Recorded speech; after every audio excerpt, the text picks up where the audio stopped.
My wife spent some time Really? in Nashville. Yeah, they're doing a history of country music for Turner Broadcast. Well, oh, that's right. Bob 6 Orman hour. must be working with her then. Yeah, he is actually. He Yeah. works for us. Yeah, yeah. He's a good writer. Very good Well, writer. that's good. I didn't know she was involved in that. Yeah. Does she have any country music interest? Really? Yeah, Well, she's getting some. more. She's getting She's some. learning.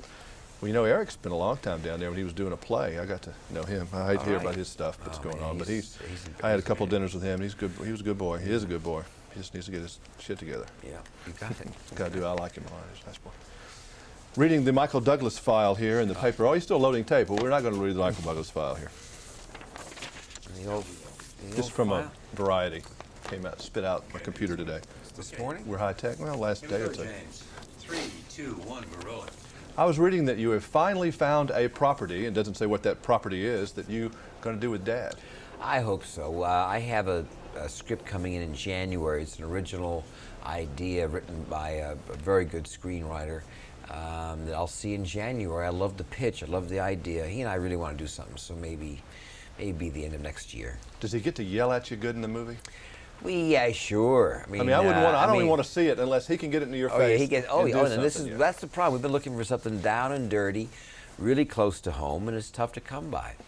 Although the other reason that I'm here in Washington, we're doing this junket, is this weekend. Dad's getting the Kennedy Center honors here, and we're going over to the White House on Sunday, and it should be exciting. Yeah, you've seen him honored before, though. This is the biggest honor, civilian honor, that you can receive, and it's a nice tribute. He's in some very, very good company, and it's great.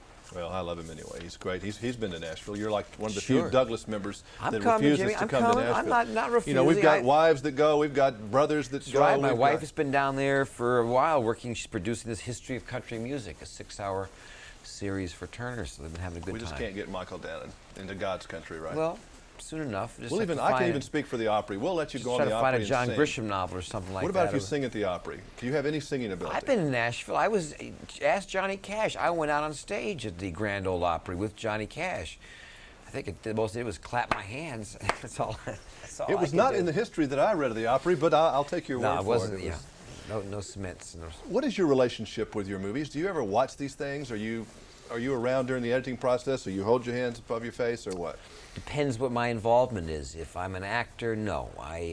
Unless the director asks me to take a look at some time, I usually come in after the director's cut when he's going to show it to the studio and take a look and make my suggestions. If I'm acting but producing, then I'm involved in all aspects of it.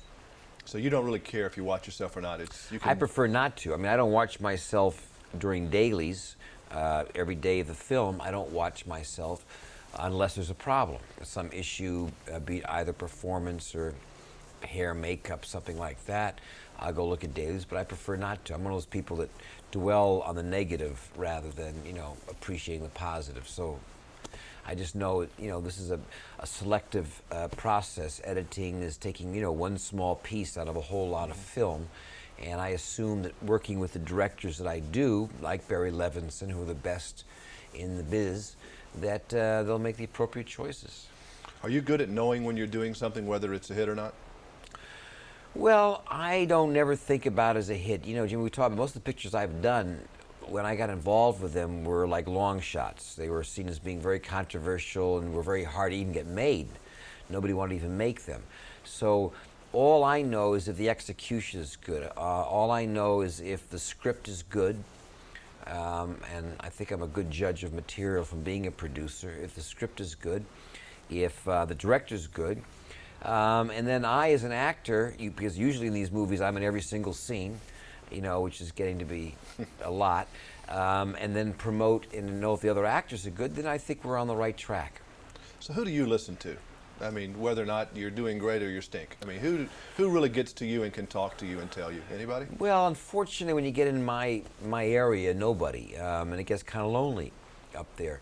And depending upon the kind of directors you're working with, I worked with one director, recently never talked to you at all. In a picture that you're in every single scene, and you can get kind of insecure because you don't get any feedback.